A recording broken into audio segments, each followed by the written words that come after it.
ಹರೇ ಕೃಷ್ಣ. ಇದು ಮಾಲೋಲ ನರಸಿಂಹಸ್ವಾಮಿ ದೇವಸ್ಥಾನ.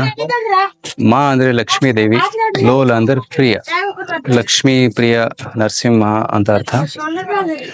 ಸೊ ಲಕ್ಷ್ಮೀ ದೇವಿ ಐಶ್ವರ್ಯದ ದೇವಿ. ಇಡೀ ಜಗತ್ತು ಲಕ್ಷ್ಮಿಯ ಅನುಗ್ರಹಕ್ಕೆ ಆತುರರಾಗಿದ್ದಾರೆ. ದುಡ್ಡು ಬೇಕು ಅಂತ ಲಕ್ಷ್ಮಿಗೆ ಪ್ರಾರ್ಥನೆ ಮಾಡ್ತಾರೆ, ವಿಶೇಷವಾಗಿ ಧನಲಕ್ಷ್ಮಿಗೆ. ಆದ್ರೆ ಲಕ್ಷ್ಮಿ ಹೆಸರು ಚಂಚಲ. ಚಂಚಲ ಅಂದ್ರೆ ಅವಳು ಒಂದು ಕಡೆ ಸ್ಥಿರವಾಗಿರೋದಿಲ್ಲ. ಅವಳು ಒಂದು ಜಾಗದಿಂದ ಇನ್ನೊಂದು ಜಾಗಕ್ಕೆ ಹೋಗ್ತಾ ಇರ್ತಾಳೆ. ಅಸ್ಥಿರ ಅಂತ ಅರ್ಥ. ಸೊ ಇಡೀ ಜಗತ್ತು ಲಕ್ಷ್ಮಿ ಹಿಂದೆ ಓಡ್ತಾ ಇದ್ದಾಳೆ, ಆದ್ರೆ ಲಕ್ಷ್ಮಿ ಬೇರೆ ಕಡೆ ಓಡ್ತಾ ಇದ್ದಾಳೆ. ಎಲ್ಲಿ ಓಡ್ತಾ ಇದ್ದಾಳೆ? ಭಗವಂತನ ಚರಣಾಶ್ರಯಕ್ಕೆ. ಸೊ ಲಕ್ಷ್ಮೀ ದೇವಿ ಯಾವಾಗ್ಲೂ ಭಗವಂತನ ಪಾದ ಸೇವೆ ಮಾಡ್ತಾ ಇರ್ತಾಳೆ.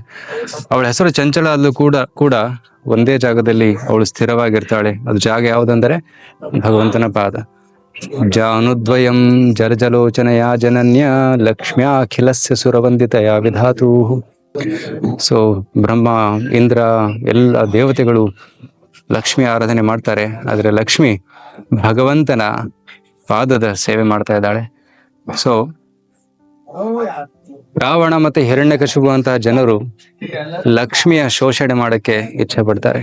ರಾವಣ ಸೀತೆಯನ್ನು ಕದ್ದ. ಹಿರಣ್ಯಕಶಿಪು, ಹಿರಣ್ಯ ಅಂದ್ರೆ ದುಡ್ಡು, ಗೋಲ್ಡ್, ಚಿನ್ನ.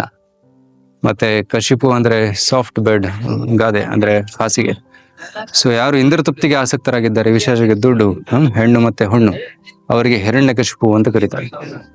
ಸೊ ಯಾರು ಈ ಲಕ್ಷ್ಮಿ ಅಥವಾ ದುಡ್ಡಿನ ಶೋಷಣೆ ಮಾಡಕ್ಕೆ ಹೊರಟಿದ್ದಾರೆ, ಅವರ ಮೆಂಟಾಲಿಟಿ ಏನಿದೆ, ಮನಸ್ಥಿತಿ ಏನಿದೆ, ಅದು ಹಿರಣ್ಯಕಶಿಪು ತರ.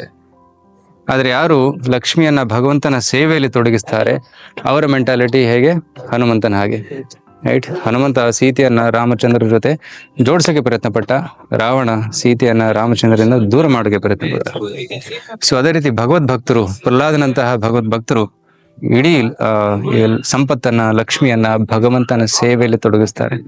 ಸೊ ಅದಕ್ಕೆ ಯಾರು ಭಗವಂತನ ಸೇವೆಯಲ್ಲಿ ತೊಡಗಿದ್ದಾರೆ ಅವರ ಕಡೆ ಭಗವಂತ ಲಕ್ಷ್ಮಿಯನ್ನ ಕೊಡ್ತಾನೆ. ಯಾಕಂದ್ರೆ ಅವರು ಆ ಲಕ್ಷ್ಮಿಯ ಶೋಷಣೆ ಮಾಡೋದಿಲ್ಲ, ಲಕ್ಷ್ಮಿಯನ್ನ ಭಗವಂತನ ಸೇವೆಯಲ್ಲಿ ತೊಡಗಿಸ್ತಾರೆ. ಸೊ ನಾವು ಕೂಡ ಮಾಲೋಲ ನರಸಿಂಹ ದೇವರಿಗೆ ಪ್ರಾರ್ಥನೆ ಏನ್ ಮಾಡೋಣ ಅಂದ್ರೆ, ದಯವಿಟ್ಟು ನಮ್ಮನ್ನ ಅವರ ಪಾದ ಸೇವೆಯಲ್ಲಿ ನಿಯುಕ್ತಗೊಳಿಸಿ ಅಂತ ಪ್ರಾರ್ಥನೆಯನ್ನು ಮಾಡೋಣ. ವರಹ ನರಸಿಂಹಸ್ವಾಮಿ ಅಥವಾ ಕ್ರೋಡ ನರಸಿಂಹಸ್ವಾಮಿ ಅಂತ ಕೂಡ ಕರೀತಾರೆ. ಇಲ್ಲಿ ಭಗವಂತನ ವಿಶೇಷ ರೂಪ ಏನಂದ್ರೆ, ಭಗವಂತನ ಮುಖ ವರಹ ರೂಪದಲ್ಲಿದೆ, ಇದು ಭಗವಂತನ ದೇಹ ನರಸಿಂಹ ರೂಪ. ಇದು ವಿಶೇಷ ದರ್ಶನದ ನೋಡಬಹುದು. ಇದು ಅಹೋಬಿಲಂ ನರಸಿಂಹ ಮುಖ ದೇವಸ್ಥಾನ, ದಿಗು ಅಹೋಬಿಲಂ ಅಂತ ಕರೀತಾರೆ. ಸೊ ಇಲ್ಲಿ ಒಂದು ಬಿಲದಲ್ಲಿ ಅಂದ್ರೆ ಒಂದು ಗುಫೆಯಲ್ಲಿ ಭಗವಂತ ಗರುಡ ಮತ್ತೆ ಪ್ರಹ್ಲಾದನಿಗೆ ವರವನ್ನು ಕೊಡೋದಕ್ಕೆ ಪ್ರಕಟನಾದ ಬಿಲ ಅಂದ್ರೆ ಒಂದು ಗುಫೆ.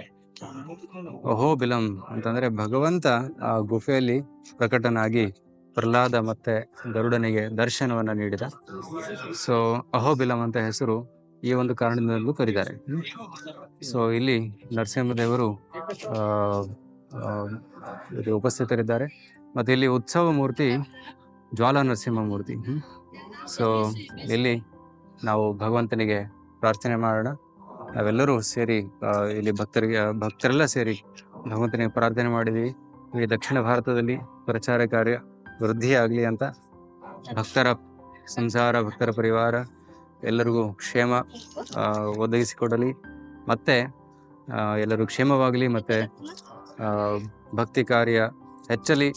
ಪ್ರತಿ ಮನೆಯಲ್ಲಿಯೂ ಕೂಡ ಭಗವತ್ ಭಕ್ತರು ಮೂಡಲಿ. ಮತ್ತೆ ಎಲ್ಲ ನಗರ ಗ್ರಾಮಗಳಲ್ಲಿ ಭಕ್ತಿಯ ಪ್ರಚಾರ ಪ್ರಾರಂಭವಾಗಿ ಸಾವಿರಾರು ಭಕ್ತರು ಮುಂದೆ ಭವಿಷ್ಯದಲ್ಲಿ ಬರಲಿ ಅಂತ ಇಲ್ಲಿ ಭಕ್ತರೆಲ್ಲ ಸೇರಿ ನಾವು ಪ್ರಾರ್ಥನೆಯನ್ನು ಸಲ್ಲಿಸಿದ್ದೇವೆ.